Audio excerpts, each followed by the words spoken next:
Hi, everybody, and welcome to the DRF Breeding Report. I'm Dan Illman, joined by Daily Racing Forum's Nicole Russo. And this week, we're going to talk about the winners of the three most recent Kentucky Derby prep races from a pedigree standpoint. Nicole, you can't keep Todd Pletcher down for long. It looks like he's back on the trail with a very impressive Southwest Stakes winner in one liner. Yeah, Todd's got a couple of very interesting three-year-olds who are kind of knocking at the door, including Battalion Runner, who we'll talk about in a couple of weeks when we get to Florida Derby time. One liner, as he mentioned, though, he really broke through. He's unbeaten in 3 starts. The Southwest was his first try beyond 6 furlongs, and he passed that test on flying colors. We're going to watch the Southwest Stakes stretch replay right now, and one liner at a daunting task. Swinging into the stretch, you had Uncontested, the favorite who set the pace. He gave way. Petrov, the runner-up in the Smarty Jones Stakes behind Uncontested, took over. But one liner, Nicole, was resolute in the stretch, and he really proved he could handle this 2-turn mile and a 16th without any sort of issue.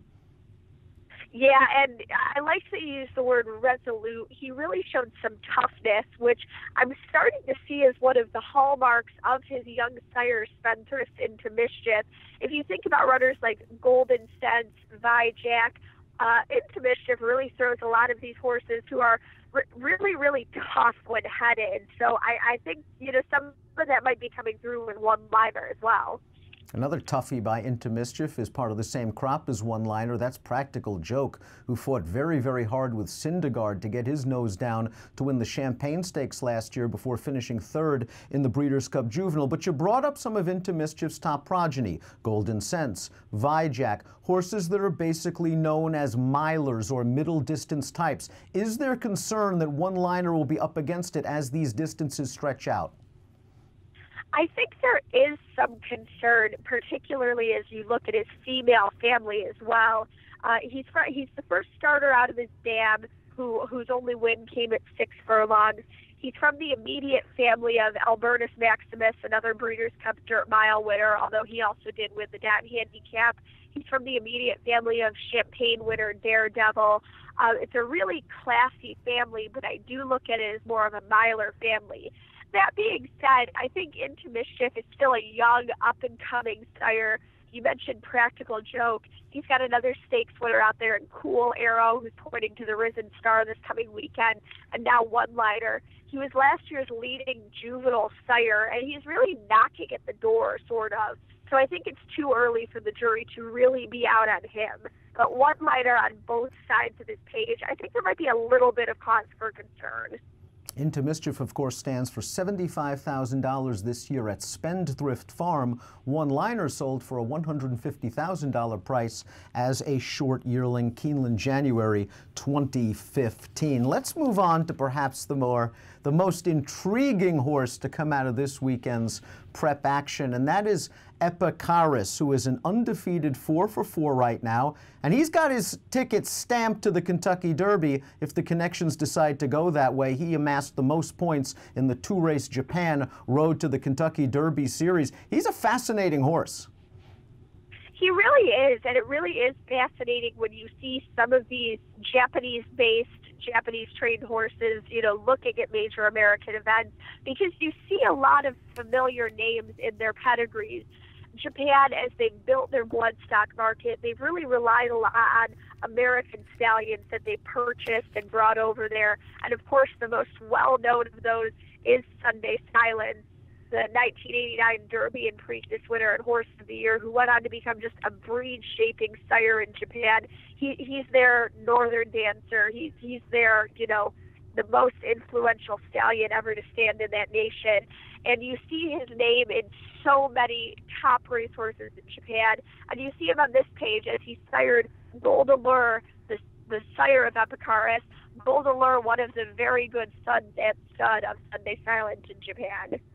Gold Allure unfortunately passed away on Friday, right before the Hyacinth Stakes, but you're absolutely right. Not only a leading sire in Japan, but a leading dirt sire, the champion dirt sire in Japan in 2014 and 2016, and was in the top 5 every year since 2009. And Gold Allure was an interesting horse on the racetrack where he was sort of mediocre on the turf, 1 for 7 on the turf, but once switched to the dirt, he went 7 for 9 and rattled off 4 Grade 1 wins. So a lot of dirt in Epicharis' pedigree. And at the end of the day, I've liked what I've seen from this horse. He's won twice at 1 1/8 miles. He's shown speed on occasion. He's rated from off the pace. And as we saw in the Hyacinth Stakes, no problem rating in behind horses and coming up the inside. He sold for $250,000 as a weanling, and he's a half to a multiple graded stakes winner at 1.25 miles. Whether he's good enough, who knows, Nicole, but this horse has some pedigree.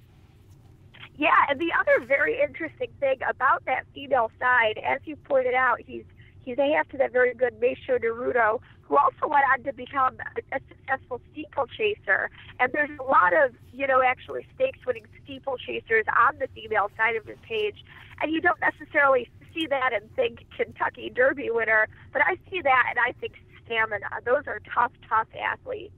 So he has stamina, he has dirt on top with Gold Allure, of course with Sunday Silence as his grandsire, and he's 4 for 4 on the main track. Now, a horse that's on the bubble still, as it pertains to whether he'll compete in the Kentucky Derby, is Zakaroff, who pulled off a 48-1 stunner in last week's Grade 3 El Camino Real Derby. We're going to take a look at that race right now. That race, of course, over the synthetic surface. He's yet to be nominated to the Triple Crown. Yeah, he would have to be a late nominee to the Triple Crown after pulling one of the biggest upsets in El Camino Real Derby history. His sire, Slews Tisnow, a nice California sire. This was really kind of a breakthrough weekend for him on the graded stakes front.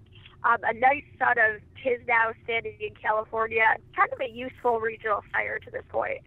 Stands for $2,500 at Rancho San Miguel, and he sired the 1-2 finishers in the El Camino Real Derby. Not only Zakharov, but More Power to Him was placed second via disqualification. You look at this pedigree, no real surprise that this horse has done well on synthetics. His sire was a multiple stakes winner on some of the old synthetic surfaces out in Southern California, and the sire is also a full brother to Slews Tizzy, who won the Lexington on a synthetic track. Do you think this horse, who has never raced on dirt, can be effective on that surface? He's got a long way to go to match up to the top contenders. Well, again, I think you really have to look at both sides of the page. Is there something on the bottom side that balances out some of the synthetic and turf on top? And really on the bottom, there's also cause for concern. He's the first winner out of his dam who was, point for her, later blooming, scoring her only wins at age 4, which makes you think that the best might be ahead for Zakharov. But she did do some of her best running, on synthetic, on turf. She won at 1 mile on turf. There's not a ton of, there's some minor stakes winners, but there's not a ton of really high-class horses in the pedigree. As we know, a good horse can certainly come from anywhere. But when I look at his page, I think he's going to be up against it should he move forward on the Triple Crown Trail. So it was a fascinating weekend of Derby preps. You had a triple-digit buyer winner from the Todd Pletcher barn in the Southwest. He has to be considered all of a sudden one-liner, a strong contender. You've got a win-in-your-in candidate basically in the undefeated Japanese phenom Epicharis. And we've got Zakharov, who is still yet to race on dirt, but he has earned 10 Kentucky Derby qualifying points. Nicole, thanks so much for all of the great information. We'll see you next week on the DRF Breeding Report.